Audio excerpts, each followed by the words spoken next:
Welcome to our tutorial about adding and setting up audio tracks.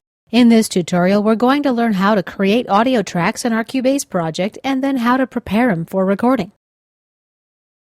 To add an audio track, go to Project and choose Audio from the Add Track submenu.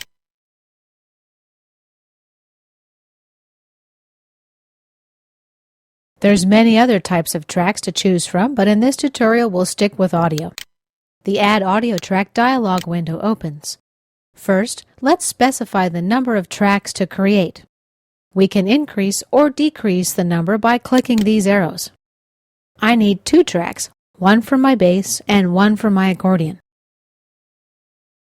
Now let's select the track configuration from the drop-down menu. We've got many options to choose from: mono, stereo, and a number of surround sound formats. I'm going to choose mono because both of my instruments have mono inputs. Both of the tracks I create will have the same configuration.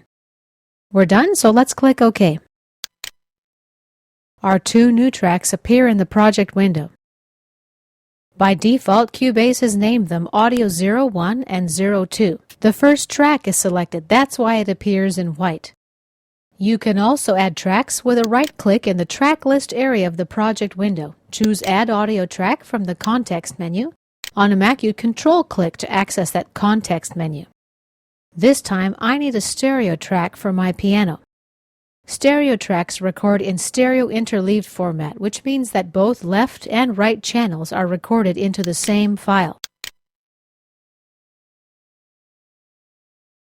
Okay, we're ready to click OK.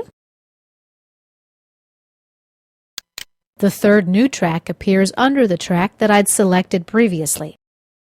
Let's left-click and drag our new track to drag it down.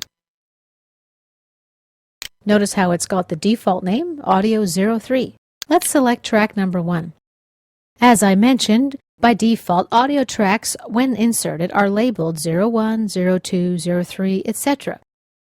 Let's give these tracks some more descriptive names. That'll make it easier for me to manage them at a glance later on. Importantly, the files recorded for each track will use the track name as a prefix. So with an appropriately descriptive name, it's much easier to distinguish which files in the audio folder belong to which instrument. To rename a track, double-click in the track name field and type a new name. Let's call this one Bass. Press Enter. Cubase accepts the name. Let's rename this one Accordion. Oops, there we go. And Enter. You can also rename tracks from the Inspector panel. That's this area on the left here. Just double-click on the track name, type in the new name, and press Enter. Now let's assign the inputs and outputs for each of our tracks in the Inspector panel. This is so Cubase knows where to get the sound from and where to send it to. My piano track is a stereo track, and I've got a stereo input and output selected by default, so this one looks good. Let's go to my accordion track. Again, I've got the mono track with the microphone input automatically assigned. And it's automatically assigned to my stereo output as well, which happens to be my only output. For my bass, the same thing. It was assigned to the mono input and to the stereo output. Now, if I did have a few different mono and stereo inputs and outputs, I'd click here on the drop-down menu and then make my selection from the available buses. Now that our inputs and outputs are set up, we're ready to set up a track for recording. Let's make my bass track a little bit bigger. This is the first one I'll be recording. Wait until you see the split double-sided arrow and then drag down. In order to see and hear the audio coming into the track, enable this button. It's called the monitor button. It's yellow when it's active. The next thing we need to do is check our levels. I need to make sure my instrument signal coming into Cubase is loud enough so that it won't need to be boosted too much later on from inside Cubase. It's important to adjust your source levels first to get the best quality possible. For more information about this very important topic and how to best set your levels for different instruments, please check out my video course on recording, mixing, and mastering. In the Inspector panel, click on the Channel tab to open it.